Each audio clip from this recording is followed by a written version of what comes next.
नमस्कार, जय हिंद दोस्तों। स्वागत है आपका आपके अपने YouTube चैनल पर। आज के इस वीडियो में हम जो टॉपिक करेंगे वो है दिल्ली दरबार और राजधानी परिवर्तन, कांग्रेस का लखनऊ अधिवेशन, होम रूल लीग आंदोलन और ट्रेड यूनियन एवं साम्यवादी दल। इन टॉपिक से जुड़े हुए जितने भी विगत परीक्षाओं में प्रश्न पूछे गए हैं उन सभी को आज हम करने वाले हैं। तो अच्छे से वीडियो अंत तक देखिएगा। वीडियो को लाइक कर लीजिए और चैनल को सब्सक्राइब कर लीजिए।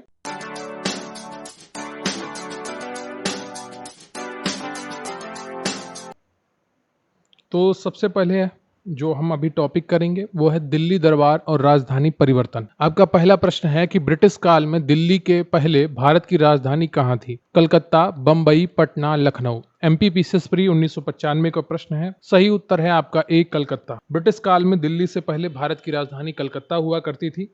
12 दिसंबर 1911 को जब ब्रिटिश के राजा जॉर्ज पंचम भारत आए और दिल्ली में दरबार लगा तो उन्होंने कलकत्ता से दिल्ली स्थानांतरित कर दी थी भारत की राजधानी। और उस समय जो वायसराय थे वो लॉर्ड हार्डिंग द्वितीय था। वर्ष 1912 में दिल्ली विधिवत रूप से भारत की राजधानी बन गई थी। अगला प्रश्न है आपका कि 1912 ईस्वी में जब राजधानी कलकत्ता से दिल्ली लाई गई उस समय भारत का वायसराय कौन था? यूपी पीसेस प्री 1990 और यूपी लोअर सबऑर्डिनेट प्री 2008 का प्रश्न है और इसका जो सही उत्तर है आपका वो डी ऑप्शन हो जाएगा, लॉर्ड हार्डिंग। अगला प्रश्न है आपका कि दिल्ली भारत की राजधानी बनी थी, कब बनी थी? ये आपसे पूछा गया है। उत्तराखंड यूडीए एलडीए प्री 2007 का प्रश्न है और इसका जो सही उत्तर है आपका वो बी हो जाएगा, 1911। अगर 12 दिया होता तो आप 12 करते। 1911 में घोषणा होती है और 12 में वो घोषणा लागू होती है। अगला प्रश्न है आपका कि किस वर्ष भारत की राजधानी कलकत्ता से दिल्ली स्थानांतरित की गई थी? उत्तराखंड पीसीएस मेंस 2006 का प्रश्न है और इसका जो सही उत्तर है आपका वो डी हो जाएगा, 1912। अगला प्रश्न है आपका कि किस वर्ष भारत की राजधानी कलकत्ता से दिल्ली आई थी? यूपी पीसीएस स्पेशल मेंस 2008 का प्रश्न है और पांचवें का जो सही उत्तर है आपका वो डी हो जाएगा, 1911 ईस्वी। अगला प्रश्न है आपका कि दिल्ली में उनके राजकीय प्रवेश के अवसर पर बम फेंका गया था। लॉर्ड कर्जन पर, लॉर्ड मेयो पर, लॉर्ड मिंटो पर या लॉर्ड हार्डिंग पर? UP lower subordinate special pre 2008 का प्रश्न है और छठे का जो सही उत्तर है आपका वो डी हो जाएगा, लॉर्ड हार्डिंग पर। लॉर्ड हार्डिंग इस विभ्रम के प्रभाववश संस्तुतिकरण विषयक कार्य कर रहा था कि इनके द्वारा क्रांतिकारी आंदोलन को सफलतापूर्वक दबाया जा सकता है, परंतु शीघ्र ही उस समय उसका मोहभंग हो गया जब 23 दिसंबर 1912 को दिल्ली में राजधानी स्थानांतरण के औपचारिक समारोह के अवसर पर वह जुलूस के रूप में दिल्ली में प्रवेश कर रहा था कि उस पर चांदनी चौक में बम फेंका गया। अगला प्रश्न है आपका कि क्रांतिकारी जो हार्डिंग बम कांड में शामिल नहीं था वो कौन था? आरएएस आरटीएस प्री 2018 का प्रश्न है और इसका जो सही उत्तर है आपका वो बी हो जाएगा, भगवती चरण बोरा। मास्टर अमीर चंद, भाई बाल मुकुंद और अवध बिहारी ये हार्डिंग बम कांड में शामिल थे। हार्डिंग बम कांड दिल्ली षड्यंत्र केस के रूप में प्रसिद्ध है जिसमें 13 व्यक्तियों को अभियुक्त बनाया गया था, जिसमें मास्टर अमीर चंद्र, दीनानाथ, भाई बालू मुकुंद, बलराज भैला, बसंत कुमार, अवध बिहारी को गिरफ्तार किया गया था। इसमें 4 लोगों को फांसी तथा 2 को 7 वर्षों की कारावास की सजा हुई थी। दीनानाथ सरकारी गवाह बन गया था। भगवती चरण बोरा इसमें नहीं थे। इसमें मुख्य भूमिका निभाने वाले रास बिहारी बोस जापान भाग गए थे तथा मुकदमे से बच गए थे। अगला प्रश्न है आपका कि ब्रिटिश शासन के दौरान बिहार को एक अलग प्रांत का दर्जा किस वर्ष प्राप्त हुआ? 1905, 1912, 1936 या 1946? बीपीएससी प्री 2000 का प्रश्न है और 8वें का जो सही उत्तर है आपका वो बी हो जाएगा, 1912। अब जो हम प्रश्न करेंगे वो हो गए कांग्रेस का लखनऊ अधिवेशन से जुड़े हुए जो विगत की परीक्षाओं में पूछे गए हैं। पहला प्रश्न है आपका कि दिसंबर 1916 में इंडियन नेशनल कांग्रेस तथा इंडियन मुस्लिम लीग ने एक ही समय अपने अधिवेशन आयोजित किए थे। अलीगढ़ में, इलाहाबाद में, लखनऊ में या लाहौर में?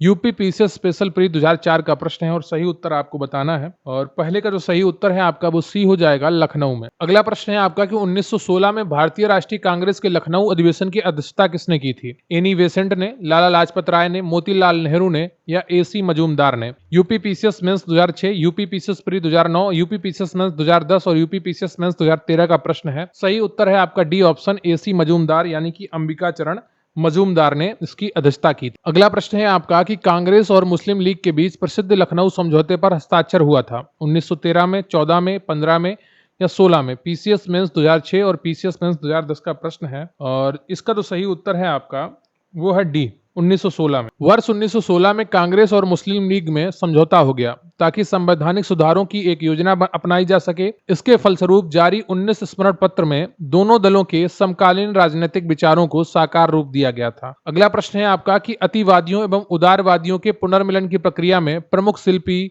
निम्न में से कौन था? Annie Besant, M A Jinnah, madam Cama या Firoz Shah Mehta? UP PCS pre 2004 का प्रश्न है और चौथे का जो सही उत्तर है आपका वो ए हो जाएगा, एनी बेसेंट। अतिवादियों एवं उदारवादियों के जो मिलन की प्रक्रिया थी दोबारा मिलने की, उसमें एनी बेसेंट और तिलक ने महती भूमिका निभाई थी, यानी कि इंपॉर्टेंट रोल प्ले किया था। मोहम्मद अली जिन्ना और तिलक जो थे वो कांग्रेस और मुस्लिम लीग के समझौते के भी मुख्य शिल्पी थे। अगला प्रश्न है आपका कि वर्ष 1916 में मुस्लिम लीग और कांग्रेस के मध्य किसने समझौता कराया था? बीजी तिलक ने, गोखले ने, एनी बेसेंट ने या जे.एल. नेहरू ने? यूपी लोअर सबऑर्डिनेट प्री 2004 का प्रश्न है और पांचवें का तो सही उत्तर है आपका वो ए हो जाएगा, बीजी तिलक ने। अगला प्रश्न है आपका कि कांग्रेस के 1916 के लखनऊ अधिवेशन में कौन सा मुख्य दूरगामी परिणाम वाला निर्णय लिया गया था? एमपी पीसीएस प्री 1994 का प्रश्न है और छठे का तो सही उत्तर है आपका वो ए हो जाएगा, मुस्लिम लीग की पृथक निर्वाचन क्षेत्र की मांग स्वीकार की। लखनऊ समझौते 1916 के तहत कांग्रेस ने मुसलमानों के लिए प्रथम बार पृथक निर्वाचक मंडल की मांग को स्वीकार कर लिया, जो मुस्लिम लीग के लिए एक सकारात्मक उपलब्धि थी, क्योंकि कांग्रेस अब इसका विरोध नहीं करेगी। डॉक्टर रमेश चंद्र मजूमदार ने लखनऊ समझौते की कटु आलोचना करते हुए लिखा था कि परवर्ती घटनाओं की पृष्ठभूमि में निसंदेह रूप से यह कहा जा सकता है कि वर्ष 1916 में कांग्रेस द्वारा लखनऊ समझौता करने के निर्णय ने वस्तुतः वह नींव डाली जिसके ऊपर 30 वर्षों बाद पाकिस्तान का निर्माण किया गया। लखनऊ समझौते ने भावी राजनीति में सांप्रदायिकता के उदय का भी मार्ग प्रशस्त किया। तो एक पड़ाव था 1909 का मार्लियामेंटो सुधार, मुस्लिम देश पाकिस्तान की मांग का, और दूसरा पड़ाव था 1916 में कांग्रेस और लीग के बीच जो समझौता हुआ, उसमें कांग्रेस ने स्वीकार कर लिया कि वो मुस्लिम पृथक निर्वाचन मंडल का विरोध नहीं करेंगे। अगला प्रश्न है आपका कि कांग्रेस ने प्रथम बार मुस्लिम समुदाय के लिए पृथक निर्वाचक प्रणाली स्वीकार की, वह वर्ष कौन था? आरएस आरटीएस फ्री 1999 का प्रश्न है और सातवें का जो सही उत्तर है आपका वो बी ऑप्शन हो जाएगा, 1916। अगला प्रश्न है आपका कि इंडियन नेशनल कांग्रेस और मुस्लिम लीग के बीच मतैक्य का काल निम्न में से कौन प्रदर्शित करता है? यूपी पीसीएस प्री 1992 का प्रश्न है और सही उत्तर है आपका बी ऑप्शन, 1916 से 1922। 1916 से 22 तक का काल इंडियन नेशनल कांग्रेस और मुस्लिम लीग के बीच मतैक्य का काल था। लखनऊ समझौता केवल एक अस्थायी समझौता था। मुस्लिम लीग ने इस समझौते के बावजूद पृथक अस्तित्व बनाए रखा तथा वह मुसलमानों के लिए पृथक राजनीतिक अधिकारों की वकालत करती रही। वर्ष 1922 तक दोनों इस समझौते के अनुरूप मिलकर कार्य करते रहे, किंतु असहयोग आंदोलन के साथ ही यह समझौता भी भंग हो गया और लीग ने पुनः अपना पुराना रास्ता पकड़ लिया। अगला प्रश्न है आपका कि निम्नलिखित में से कौन 1916 के लखनऊ के कांग्रेस अधिवेशन के विषय में असत्य है? यूपी पीएससी जीआईसी 2010 का प्रश्न है और 90 का जो आपका पहला ऑप्शन है, अंबिका चरण मजूमदार ने इसकी अध्यक्षता नहीं की थी, तो ये नहीं तो गलत है, इन्होंने इसकी अध्यक्षता की थी, तो यही आपका असत्य हो गया। और 3 पॉइंट देख लेते हैं कि इस अधिवेशन में उदारवादियों और उग्रवादियों के बीच पुनः मेल स्थापित हुआ, सही बात है। महात्मा गांधी पहली बार चंपारण के किसानों की समस्याओं से अवगत कराए गए, बिल्कुल सही है। उपयुक्त में से कोई नहीं, ये तो हो ही नहीं सकता, तो ए ऑप्शन आपका यहाँ पर सही हो जाता है। अगला प्रश्न है आपका कि निम्नलिखित भारतीय राष्ट्रीय कांग्रेस के किस अधिवेशन में महात्मा गांधी को चंपारण के किसानों की समस्याओं से अवगत कराया गया था? यूपी आरओ मेंस 2013 का प्रश्न है, 4 ऑप्शन दिए गए हैं, एक सही है। वीडियो को लाइक कर लीजिए और चैनल को सब्सक्राइब कर लीजिए और इसका तो सही उत्तर है आपका वो ऑप्शन डी है, लखनऊ अधिवेशन 1916। अब जो हम प्रश्न करेंगे वो होम रूल लीग आंदोलन से जुड़े हुए होंगे और ये विभिन्न परीक्षाओं में पूछे गए हैं। तो पहला प्रश्न है आपका कि होम रूल लीग आंदोलन सर्वप्रथम किसने प्रारंभ किया था या आरंभ किया था? यूपी पीसीएस प्री 1991 और यूपी पीसीएस प्री 1993 का प्रश्न है, 4 ऑप्शन दिए गए हैं, एक सही है और इसका जो सही ऑप्शन है आपका वो ए हो जाएगा, एनी बेसेंट। देखिए, भारत में सर्वप्रथम होम रूल लीग की स्थापना या आंदोलन की शुरुआत एनी बेसेंट ने की थी। यद्यपि होम रूल लीग की स्थापना सर्वप्रथम अप्रैल 1916 में तिलक ने की थी। अगला प्रश्न है आपका कि 1915-16 में 2 होम रूल लीग आरंभ की गई थी, किसके नेतृत्व में की गई थी? यूपी यूडीए एलडीए प्री 2001 का प्रश्न है और दूसरे का जो सही उत्तर है आपका वो ए ऑप्शन हो जाएगा, तिलक एवं एनी बेसेंट के नेतृत्व में। अप्रैल 1916 में तिलक ने एवं सितंबर 1916 में एनी बेसेंट ने अपनी अपनी होम रूल लीग की स्थापना की। बेसेंट ने कॉमनवेल्थ और न्यू इंडिया तथा तिलक ने मराठा और केसरी के माध्यम से अपनी अपनी लीग का प्रचार किया। अगला प्रश्न है आपका कि एनी बेसेंट मुख्यतः संबंध रही हैं। यूपी पीसीएस मेंस 2010 का प्रश्न है और यहाँ पर जो आपका ऑप्शन है वो बी है। गृह शासन आंदोलन, गृह यानी कि होम, शासन यानी कि रूल, होम रूल आंदोलन या होम रूल क्रांति, आप जो भी इसको समझे उसके जो, तो ये उन्होंने शुरू किया था, इसी से संबंधित रहे। अगला प्रश्न है आपका कि प्रथम विश्व युद्ध के दौरान आंदोलन जो भारत में लोकप्रिय हुआ वह कौन था। यूपी लोअर सबऑर्डिनेट प्री 2008 का प्रश्न है और सही उत्तर आप सभी को पता है, B option, home rule league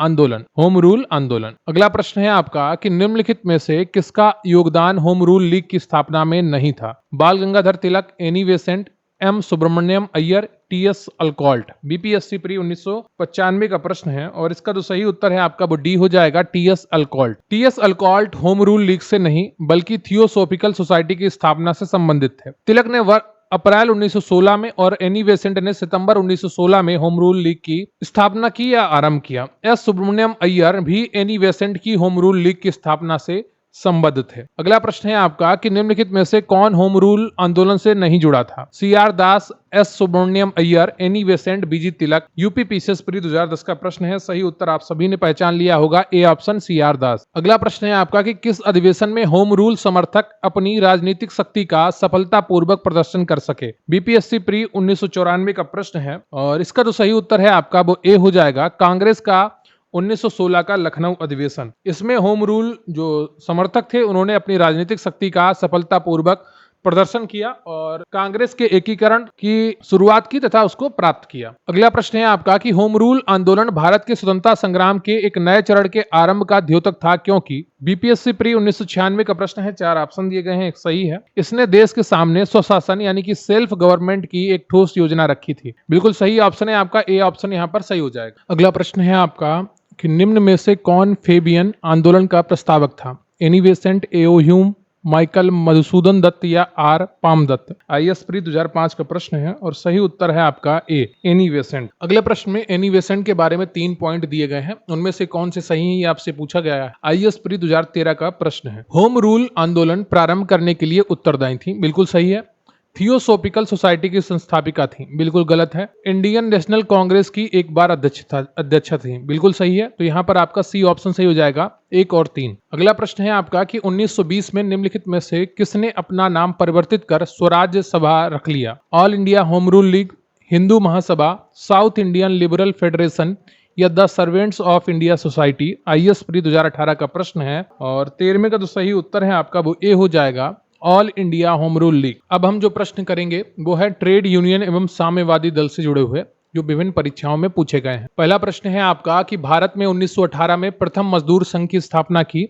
एन.एम. Joshi ने, बी.पी. वाडिया ने, वी.वी. गिर ने या एस.ए. डांगे ने। यूपी पीसीएस मेंस 2007 का प्रश्न है और सही उत्तर है आपका बी, बी.पी. वाडिया ने। बी.पी. वाडिया के नेतृत्व में वर्ष 1918 में स्थापित मद्रास मजदूर संघ भारत का प्रथम आधुनिक मजदूर संघ संगठन था। अगला प्रश्न है आपका कि निम्नलिखित में से किसने अहमदाबाद टेक्सटाइल लेबर एसोसिएशन की स्थापना की। आईएएस प्री 2009 का प्रश्न है, 4 ऑप्शन दिए गए हैं, एक सही है और इसका जो सही उत्तर है आपका वो ए हो जाएगा, महात्मा गांधी ने। और इसकी स्थापना महात्मा गांधी ने 1918 में की थी। अगला प्रश्न है आपका कि भारत ट्रेड यूनियन कांग्रेस के पहले अध्यक्ष कौन थे। BPSC pre 2008, UP UDA LDA pre 2002 और UP PCS pre 1997। BPSC pre 1997 में पूछा गया प्रश्न है और इसका जो सही ऑप्शन है आपका वो सी हो जाएगा, लाला लाजपत राय को। भारतीय ट्रेड यूनियन का जो कांग्रेस थी, भारत ट्रेड यूनियन कांग्रेस, उसका प्रथम अध्यक्ष चुना गया था। भारत में trade union Congress, Akhil Bharatiya trade union Congress की स्थापना एन.एम. जोशी द्वारा 31 अक्टूबर 1920 को बंबई में की गई। इसकी स्थापना का कारण वर्ष 1919 में अंतरराष्ट्रीय श्रम संगठन की स्थापना था, इसलिए भारतीय श्रमिक संगठनों ने आपस में संगठित होने का फैसला किया। इसके प्रथम अध्यक्ष लाला लाजपत राय थे तथा उपाध्यक्ष जोसेफ बैप्टिस्टा एवं महामंत्री दीवान चमनलाल बजाज थे। इस संगठन का प्रथम विभाजन वर्ष 1929 में नागपुर अधिवेशन में हुआ। इस समय जवाहरलाल नेहरू इसके अध्यक्ष थे। अगला प्रश्न है आपका कि बंबई में अखिल भारतीय व्यापार संघ कांग्रेस की स्थापना कब हुई। बीपीएससी प्री 2005 का प्रश्न है और चौथे का जो सही उत्तर है आपका वो हो जाएगा ए, सन 1920 में। अगला प्रश्न है आपका कि अखिल भारतीय ट्रेड यूनियन कांग्रेस के 1920 में बंबई में हुए प्रथम अधिवेशन की अध्यक्षता किसने की थी? यूपी पीसीएस मेंस 2006 और यूपी पीसीएस मेंस 2011 का प्रश्न है। इसका जो सही उत्तर है आपका वो सी हो जाएगा, लाला लाजपत राय ने। अगला प्रश्न है आपका कि 1920 में आयोजित all India trade union Congress का उद्घाटन सत्र की अध्यक्षता किसने की थी? लाला लाजपत राय या बाल गंगाधर तिलक या बिपिन चंद्र पाल या सुरेंद्र नाथ बनर्जी? छत्तीसगढ़ पीसीएस प्री 2020 का प्रश्न है। सही उत्तर है आपका ए ऑप्शन, लाला लाजपत राय। अगला प्रश्न है आपका कि 1929 में नागपुर में संपन्न all India trade union Congress की अध्यक्षता किसने की थी? यूपी पीसीएस मेंस 2013 का प्रश्न है। 4 ऑप्शन दिए गए हैं, एक सही है और सही उत्तर है आपका ए, जवाहरलाल नेहरू ने की थी। नागपुर अधिवेशन में साम्यवादियों एवं सुधारवादियों में मतभेद के कारण all India trade union Congress का विभाजन भी हुआ था। अगला प्रश्न है आपका कि कम्युनिस्ट इंटरनेशनल का सदस्य बनने वाला पहला भारतीय कौन था? बीपीएससी प्री 1995 का प्रश्न है और 8वें का जो सही उत्तर है आपका वो ए हो जाएगा, एमएन रॉय। कम्युनिस्ट इंटरनेशनल की स्थापना मार्च 1919 में व्लादिमीर इलियच लेनिन और रूसी पार्टी बोल्शेविक द्वारा की गई थी। एमएन रॉय लेनिन के निमंत्रण पर मॉस्को गए तथा कम्युनिस्ट इंटरनेशनल के सदस्य बने। कम्युनिस्ट इंटरनेशनल के सदस्य बनने वाले भी पहले भारतीय थे। अगला प्रश्न है आपका कि अक्टूबर 1920 में भारतीय कम्युनिस्ट पार्टी की स्थापना के लिए ताशकंद में एकत्र हुए भारतीयों के समूह के मुखिया निम्नलिखित में से कौन थे? आईएएस प्री 2005 का प्रश्न है और 9वें का जो सही उत्तर है आपका वो डी हो जाएगा, एमएन राय। 17 अक्टूबर 1920 को एमएन राय ने अवनी मुखर्जी, मोहम्मद अली और मोहम्मद शफीक के साथ मिलकर ताशकंद में भारतीय कम्युनिस्ट पार्टी की स्थापना की थी। अगला प्रश्न है आपका कि कानपुर षड्यंत्र मुकदमा किस आंदोलन के नेताओं के विरुद्ध था? यूपी पीसीएस प्री 2001 और यूपी पीएससी जीआईसी 2010 का प्रश्न है और 10वें का जो सही उत्तर है आपका वो सी है, साम्यवादी आंदोलन करने वालों। और ये षड्यंत्र 1924 में हुआ था। अगला प्रश्न है आपका कि निम्नलिखित में से किस केस की समस्त संसार में चर्चा हुई और अभियुक्तों के समर्थन में Albert Einstein, HC. Wells, Harold Laski तथा रूजवेल्ट ने सहानुभूतिपूर्ण टिप्पणियां की थी? आईएनए मुकदमा, लाहौर षड्यंत्र मुकदमा, मेरठ षड्यंत्र मुकदमा या उपयुक्त में से कोई नहीं?